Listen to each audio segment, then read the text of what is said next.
नमस्कार. चला तर मी कल्पना माझ्या YouTube चॅनल तुम्हा सर्वांचं मनापासून खूप खूप स्वागत आहे. आता ह्या ठिकाणी आपण गव्हाचं पीठ घेतलेलं आहे. गव्हाचं पीठ जे आहे ते चाळून घेतलेलं आहे. साधारण 2 ग्लास इतकं हे गव्हाचं पीठ घेतलेलं आहे. आणि ह्या ठिकाणी आपण रवा घेतलेला आहे. रवा जो आहे तो आपल्या वाटीने मेजून घ्यायचा आहे. ह्या ठिकाणी 1 वाटीला थोडंसं कमी आपण इतका हा रवा घेतलेला आहे. कुठलाही रवा घ्या, छोटा मोठा दोन्ही रवा चालतो. आता ह्या ठिकाणी रवा सुद्धा आपण टाकलेला आहे.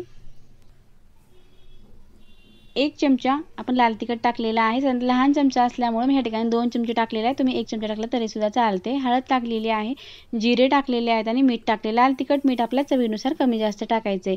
आणि 1 वाटी छोट्या वाटीनं भरपूर असे तीळ टाकलेले आहेत आणि कोथिंबीर कट करून घेतली ती सुद्धा आपण टाकून घेतलेली आहे. आणि सर्व जिन्नस जे आपण टाकलेले आहेत ते सुरुवातीला आपल्याला मिक्स करून घ्यायचे.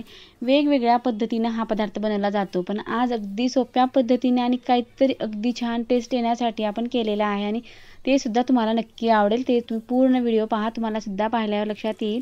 आता ह्या ठिकाणी थोडं थोडं पाणी टाकून आपल्या घट्टसर जसं की आपण थालीपीठसाठी पीठ मळतो त्या पद्धतीचं पीठ आपल्याला ह्या ठिकाणी मळायचं. जास्त लूज पण नाही आणि जास्त घट्टसरही नाही. एकदम पाणी टाकायचं नाही. थोडं थोडं पाणी टाकून आपण हे घट्ट मळून घेणार आहोत, जे की पातळ होणार नाही याची आपल्याला काळजी घ्यायची आहे. अगदी खमंग आणि सर्वांनाच आवडणारा पदार्थ आहे, लहानापासून मोठ्यापर्यंत. आमच्याकडे तर रविवार म्हणलं की तर हा पदार्थ नक्कीच बनवला जातो, सर्वांनाच आवडतो. त्यामुळे दुसरं काही बनवण्याची गरज पडत नाही. तर ह्या ठिकाणी पीठ चांगलं मळून झालेलं आहे. त्याचे आपल्याला छोटे छोटे असं चपातीला आपण जसं कुंडा घेतो त्या पद्धतीचा एक कुंडा घेतलेला आहे. थोडंसं पीठ टाकून आपल्याला ह्याची लाटी बनवून घ्यायची आहे. जास्त पातळही नाही आणि जास्त जाडही नाही, मिडियम साईजमध्ये आपण ही लाटी लाटून घेणार आहोत. पीठ चांगलं तयार झालं की लाटण्यासाठी सुद्धा अगदी सोपं जातं. आता ह्या ठिकाणी अशा पद्धतीने एक लाटी मी पूर्ण मोठी करून घेणार आहे. तर अशा पद्धतीने लाटून घेतलेलं आहे. पाहू शकता अगदी छान लाटी तयार झालेली आहे. आता लाटी तयार झाल्यानंतर ह्यावरतून आपल्याला थोडंसं तेल लावून घ्यायचं आहे.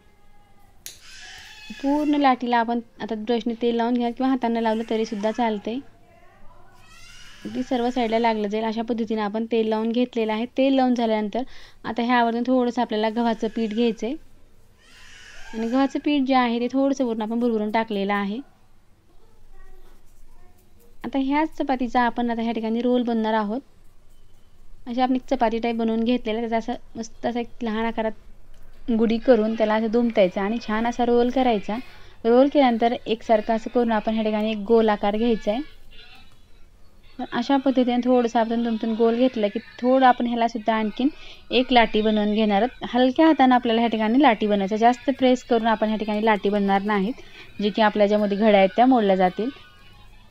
तर अशा पद्धतीने थोडंसं आपण प्रेस करून लाटून घेतलं की थोडंसं आणखीन ह्यावरती आपल्याला तेल लावून घ्यायचं आहे. 1-2 थेंब इतकं आपण ह्या ठिकाणी तेल लावलं, जास्त तेल लावलेलं नाही. आणि थोडंसं हातावरती घेऊन आपण दुमटून त्याचा एक गोळा तयार करून घेणार. थोडंसं पीठ सुद्धा टाकून घेतलेलं आहे. तर असा हलक्या हाताचा एक गोळा तयार करायचा आहे. जास्त प्रेस करून आपण ह्या ठिकाणी गोळा बनवलेला नाही, जे की घड्या मोडल्या जातील, त्यामुळे आपण हलक्या हाताने ह्याचा एक गोळा बनवलेला आहे. आता अशा पद्धतीचे गोळे जितकं आपण पीठ मळून घेतलेलं आहे त्याचे आपल्याला सर्व पिठाचे असे गोळे बनवून घ्यायचे, जे की मी आता फटाफट बनवून घेणार आहे. आता ह्या ठिकाणी सर्व पिठाचे गोळे जे आहेत ते बनवून झालेले आहेत. आता त्या पोळ्यांचं काय करायचं आहे ते पुढे तुम्हाला दाखवेनच. आता इथे एक मी चाळणी घेतलेली आहे. हवं असेल तुम्ही थोडंसं तेल लावून घेतलं तरी सुद्धा चालते, पण मी ह्या ठिकाणी लावलेलं नाही. आणि जे गोळे आपण तयार केले ते गोळे अशा पद्धतीने आपल्याला पूर्ण ठेवून घ्यायचे. आता गोळे तर ठेवून झाले. आता हे गोळे काय करायचे, आपल्याला एक पातेलं घ्यायचं, त्या पातेल्यामध्ये पाणी टाकून घ्यायचं आणि पातेलं जे आहे ते मी सुरुवातीलाच गॅसवरती ठेवलेलं आहे गरम होण्यासाठी. आता पाणी ठेवलेलं पाणी सुद्धा चांगलं गरम झालेलं आहे. तुम्हाला सुद्धा पाहताच लक्षात येत असेल, एक उकळी तर चांगलीच पाण्याला आलेली आहे आणि त्यावरती चाळणी असं अगदी चांगली बसलं जाईल अशी या पद्धतीने मी ह्या ठिकाणी चाळणी घेतलेली आहे. आणि चाळणी वाफ जाणार नाही असं चाळणी ठेवून आपण वरतून एक पॅक झाकण म्हणून प्लेट ठेवलेली आहे आणि 15 मिनिटाकरता आपल्याला हे मीडियम गॅसवरती स्टीम करून घ्यायचं आहे आणि चांगलं स्टीम झाले की आपल्याला बाहेर काढायचं आहे. आता ह्या ठिकाणी 15 ते 20 मिनिट मी ह्या ठिकाणी गॅस मिडियम ठेवून ठेवलेला आहे आणि पाहायचं आहे आपल्याला आता. अगदी मस्त फुगलेले आहेत आणि आपली ही बाटीसाठी आपलं जे पीठ आहे ते तयार झालेलं आहे. आणि ते कसं ओळखायचं, एक सुरी घ्यायचं आणि आपल्याला हे टोचून पाहायचं. जर पीठ लागत नसेल तर अगदी छान आपली बाटी तयार झालेली आहे. आता ह्या ठिकाणी आपण खालीसुद्धा काढून घेतले, थोडंसं थंड होऊ द्यायचं आहे, हाताला चटके बसणार नाहीत. आता ह्या ठिकाणी एक 10 ते 15 मिनिट मी साईडला ठेवलेलं होतं आणि नंतर मी घेतलेली आहे. अगदी छान थंड झालेले आहेत. आता एक एक गोळा आपल्याला घेऊन याचे कट करून घ्यायचे आहे. छोट्या मोठ्या आकारात कुठल्याही तुम्हाला ज्या आकारात आवडतात त्या आकारामध्ये तुम्ही ह्या ठिकाणी कट करू शकता. आता अशा पद्धतीने मी मोठ्या मोठ्या आकारात थोडंसं कट करून घेणार आहे. पाहू शकता अगदी छान लेअर पडलेले आहेत. नेहमी तर आपण उंड्याच्या दालबाटी भरपूर प्रकारच्या पाहिलेल्या आहेत, पण अशी दालबाटी तुम्ही एकदा नक्की ट्राय करून पहा. अगदी कुरकुरीत आणि खुसखुशीत आणि तितकीच खाण्यासाठी सुद्धा खमंग लागते. नक्की ट्राय करून पहा. आता हे पूर्ण बाट्या ज्या आहेत ते मी ह्या ठिकाणी अशा पद्धतीने कट करून घेणार आहे.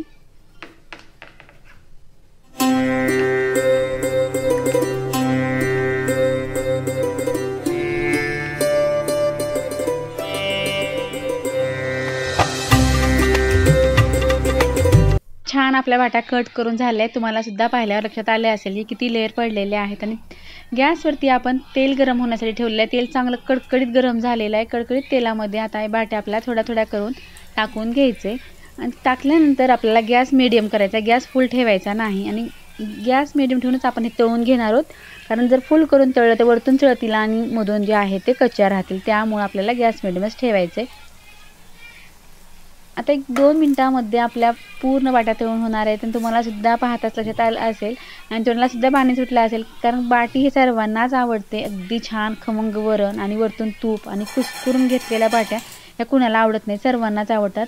तर तुम्ही सुद्धा एक सुट्टी दिवशी तुम्ही नक्की अशा पद्धतीची बाटी तयार करून पहा. आणि केल्यानंतर कमेंटमध्ये मला सांगायला विसरू नका तुमची बाटी कशी झाली, किंवा तुमच्या भागामध्ये बाटी जी आहे ती कशी बनवतात किंवा कुठल्या मिक्स पदार्थापासून बनवतात ते सुद्धा नक्की सांगा. आता ह्या ठिकाणी गॅस मिळून आपण तळून घेतले आहेत. तळून घेतल्यानंतर आपल्या छान बाट्या तळलेल्या आहेत आणि त्या बाट्या आपल्याला बाहेर काढून घ्यायच्या आहे. आता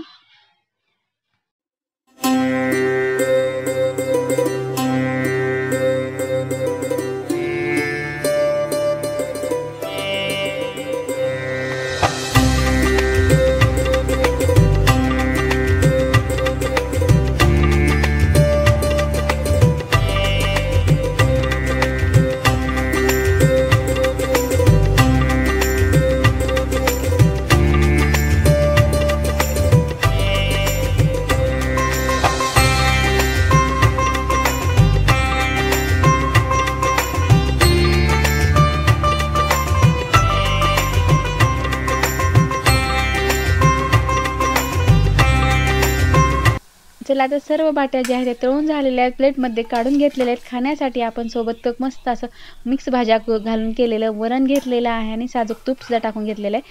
मी तर आता टेस्ट करून पाहते, तुम्ही सुद्धा एक वेळेस बनवा आणि टेस्ट करून पहा. आणि केल्यानंतर कमेंटमध्ये सांगायला विसरू नका. थोडा व्हिडिओ आवडला तर प्लीज एक लाईक करा, शेअर करा, सबस्क्राईब करा. व्हिडिओ पाहिल्याबद्दल धन्यवाद. पुन्हा भेटूया अशाच एका नवीन रेसिपीसोबत.